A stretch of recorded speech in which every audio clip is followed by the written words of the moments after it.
अस्सलाम वालेकुम। मेरा नाम डॉक्टर साकिब ज़ैन है।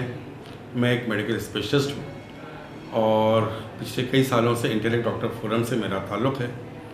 मैं अपनी प्राइवेट प्रैक्टिस रफ़ाया मेडिकल सेंटर में करता हूँ और वैसे मेरे ताल्लुक़ सिंध रीजन्स अस्पताल कराची से। शुगर हमारे लिए क्यों ख़तरनाक है और हम इसकी कंट्रोल के लिए क्यों संजीदा रहते हैं? एक बड़ी वजह तो इसकी यह है कि शुगर अगर ज़्यादा अरसे हमारे जिस्म में कंट्रोल में ना रहे तो ये हमारे दिल, दिमाग, गुर्दे, नसों को ये काफ़ी बुरी तरह मुतासर करती है और आगे चल के इनकी पेचीदगियाँ काफ़ी जानलेवा भी साबित हो सकती हैं। लिहाजा हमारी पूरी कोशिश रहती है कि शुगर को जिस हद तक ज़्यादा से ज़्यादा कंट्रोल कर सके इसकी पूरी कोशिश की जाए। इसका बेहतर तरीक़ा इसके अंदर ये किया जा सकता है कि हमें इस शुगर को जल्द से जल्द इसकी तशख़ीस की जाए और टेस्ट करवाया जाए। किन लोगों में शुगर का टेस्ट करवाना चाहिए, ये एक बहुत ज़रूरी और अहम एक बात है इसके अंदर। ख़ुसूसन वो लोग जिनकी उम्र 40 साल से ज़्यादा है, देखने में थोड़ा मोटापा है, कमर अगर 36 इंच से ज़्यादा है, स्मोकर हैं, सिगरेट नोशी या पान तंबाकू का इस्तेमाल करते हैं, जिनको हाई ब्लड प्रेशर है, जिनके ख़ानदान में मौरूसी वालिद, वालदा या घर के करीबी अफराद में शुगर का मर्ज़ अगर पाया जाता है तो फौरी तौर पे अपना शुगर का टेस्ट करवाएं और हर 2 से 3 साल के अंदर शुगर का टेस्ट रिपीट करवाएं अगर वो नॉर्मल आता है। दूसरी सूरत बसूरत दीगर अगर किसी में शुगर के अलामात आ रही हैं, वैसे बहुत सारी अलामात हैं लेकिन सबसे ज़्यादा इम्पॉर्टेंट अलामत जो शुगर की ज़ाहिर होती है वो पेशाब का ज़्यादा आना होता है। ख़ुसूसन अगर आप अपने रोज़मर्रा के मामलात में अगर देखते हैं कि पेशाब आपके रोज़ाना के मामलात के हिसाब से ज़्यादा आ रहे हैं मामलात से, तो आपके लिए ये एक परेशान कुन बात है। ख़ुसूसन रात के टाइम, रात में अगर आप 2 से 3 दफ़ा पेशाब के लिए उठते हैं तो आप फौरी तौर पर चेक करें। इसके अलावा वज़न का गिरना, ज़्यादा प्यास लगना, ज़्यादा भूख लगना, तबीयत में चिड़चिड़ापन रहना, बेजारी रहना, थकन कर होना, हाथ पाँव सुन रहना, ये सारी शुगर की अलामात में से आती हैं। इसके अलावा कभी कभार शुगर आपको पेचीदगी की शक्ल में पहली बार आती है, जैसे पहली बार किसी को हार्ट अटैक हो गया, उससे पता चला कि आपको शुगर है। इसके अलावा बहुत से लोगों में जिनसी कमज़ोरी के तौर से आती है, बार बार जिनसी अज़ा के अंदर इन्फेक्शन होते हैं, इससे आपको शुगर का पता चलता है पहली दफ़ा में। तो इन तमाम चीज़ों के लिए हमें बहुत मोहतात रहना चाहिए और नज़र में रखना चाहिए। इससे ज़्यादा एक और ख़तरनाक बात यह हो जाती है कि कहा यह जाता है कि शुगर के अंदर बहुत से लोगों में जब पता चलती है तो कहा जाता है कि ये पिछले 5 से 10 साल से पहले से मौजूद है। यानी इसके अंदर शुगर आपके जिस्म में बहुत ज़्यादा तो नहीं बढ़ी, लेकिन थोड़ी बहुत बढ़ने की वजह से आपके जिस्म में ज़्यादा अलामात पैदा नहीं हुई और जिसको आपने कभी नोटिस ही नहीं की। तो जब आपको पता चला उस वक्त शुगर आपके पता चला कि 5 साल पहले से मौजूद है और जिस्म के अंदर वो पेचीदगियाँ थोड़ी बहुत पैदा कर चुकी है वो। तो लिहाजा हमें इसके लिए या तो जिन लोगों में अलामात आ रही उनके फ़ौरन शुगर टेस्ट करें, या जिन लोगों के अंदर जो रिस्क ज़्यादा है, जैसा मैंने पहले अर्ज़ किया कि मोटापा, उम्र के ज़्यादा, मौरूसी होना, उन लोगों को शुगर तकरीबन हर साल चेक करवा लेना चाहिए।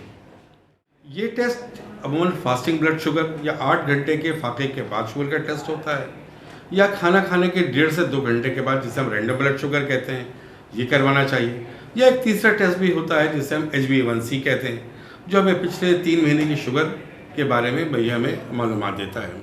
इन तीनों चीज़ों से शुगर की तशख़ीस की जाती है। कभी कभार अगर शुगर के बहुत हाई लेवल नहीं आ रहे हैं तो एक टेस्ट होता है OGTT, ग्लूकोज टॉलरेंस टेस्ट, ये भी करवाया जाता है शुगर की तशख़ीस के लिए। अब हम लोग थोड़ा डिस्कस ये करते हैं कि शुगर की अक़साम कितनी होती हैं। अमूमन तौर पे लोगों ने शुगर को 3 अक़साम के अंदर इसको तकसीम किया है।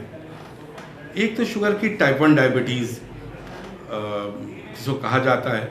टाइप 1 डायबिटीज़ शुगर के तकरीबन 8 से 10% लोगों के अंदर टाइप 1 डायबिटीज़ होती है। ये ज़्यादातर कम उम्र बच्चों में या लड़कों में पाई जाती है जिनकी उम्र 20 साल से कम हो। इसके अंदर लबलबा आपको शुगर बनाना, इंसुलिन बनाना बंद कर देता है और लामहला आपको इंसुलिन इंजेक्शन की या पंप की ज़रूरत पड़ती है। ये किसी भी सूरत में परहेज़ से या दवाइयों से ये ठीक नहीं होगा और ये काफ़ी हमारे यहाँ और यूरोपीय ममालिक में ये भी इसकी तादाद भी बच्चों में बढ़ती चली जा रही है और ये भी अक्सर बेशतर अपनी पेचीदगी के साथ ज़ाहिर होता है। शुगर की दूसरी किस्म टाइप 2 डायबिटीज़ कहते हैं इसे। ज़्यादातर शुगर की टाइप 2 डायबिटीज़ ज़्यादातर इसी किस्म की होती है जो हमारे 90 से 92% मरीज़ों के अंदर पाई जाती है। इसमें मसला ये होता है कि शुगर का जो के लिए में जो लबलबा है या पैनक्रियाज है ये अपना काम करना कम कर देता है, पूरी तरह से इंसुलिन नहीं बनाता, या फिर ये है कि अब इंसुलिन तो बन रही है लेकिन इंसुलिन अपनी पूरी तरह से काम कर नहीं पा रही है, जिसकी वजह से आपके जिस्म के अंदर शुगर लेवल बढ़ती चली जाती है और उससे पेचीदगियाँ ज़ाहिर होना शुरू हो जाती हैं। इसीलिए ये अक्सर और बेशतर जो ऐसा मैंने आपसे पहले अर्ज़ किया कि बहुत से लोगों में अलामात नहीं होती हैं या बहुत मामूली अलामात होती हैं, ये ज़्यादातर टाइप 2 डायबिटीज़ वाले मरीज़ होते हैं जिनके 5 से 7 साल तक खामोशी से ब्लड शुगर बढ़ रही है और हमें पता नहीं चलता है। इसके अंदर भी पेचीदगियाँ आने के चांसेस बहुत ज़्यादा होते हैं और इसे भी कंट्रोल करना बहुत लाजमी होता है। ये भी आगे चल के हमारे दिमाग को, दिल को, गुर्दों को, नसों को ये मुतासर करती हैं। तीसरी किस्म शुगर की जिसे मिसलिनियस या मुतफरिक टाइप ऑफ या मुतफरिक किस्म कहते हैं, इसके अंदर बहुत सारी किस्म को एक साथ जमा कर दिया गया है, जिससे सबसे ज़्यादा कॉमन तो जेस्टेशनल डायबिटीज़ है, यानी वो शुगर जो कि हमल के दौरान होती है। ख़ासकर वो ख़वातीन जो हमल के दौरान जिनकी उम्र 25 साल से ज़्यादा है, जिनकी मौरूसी फैमिली के अंदर भी शुगर का मर्ज़ है या पहले भी जिनको हमल के दौरान शुगर रह चुकी है, वो उनके अंदर इस चीज़ का ख़तरा बहुत ज़्यादा होता है और हमल के 24 से 28 हफ्ते के अंदर शुगर का चेक करना लाजमी होता है। इसके अलावा कुछ अद्वियात होती हैं जिनके पुराने बाकायदा इस्तेमाल से शुगर बढ़ जाती है, ख़ासकर कोर्टिज़ोन या स्टेरॉयड जिसको हम कहते हैं, उनके इस्तेमाल से भी शुगर हो जाती है। या कुछ ऐसे मर्ज़ जिसके अंदर हमारे लबलबा इन्वॉल्व हो जाता है या वो मुतासर होते हैं, कुछ ऑपरेशन है, कुछ इंजरीज़ हो गई जिससे हमारी शुगर का मर्ज़ लाक हो सकता है। या कभी कभार कुछ ऐसे हमारे अंदर हार्मोनल डिसऑर्डर्स पैदा हो सकते हैं या हार्मोन की ख़राबी होती थी जिससे हमें शुगर का मर्ज़ ज़ाहिर होता है। अक्सर लोग इन्हें 3 किस्मों में इसको तकसीम कर देते हैं, लेकिन बहरहाल अब तक के हालात में शुगर एक ऐसा मर्ज़ है जिसका कोई मुकम्मल इलाज अभी तक हमें पता नहीं चला है और इसकी सबसे बेहतर तरीका इसका कंट्रोल है ताकि इसकी पेचीदगियों से हम बच सकें और आगे चल के हम सब लोग मिलकर यही दुआ कर सकते हैं कि जल्द से जल्द शुगर का मर्ज़ ऐसा पता चले कि शुगर का मर्ज़ रहे ना और ये इसका इलाज मुकम्मल तौर पे हो सके। शुक्रिया।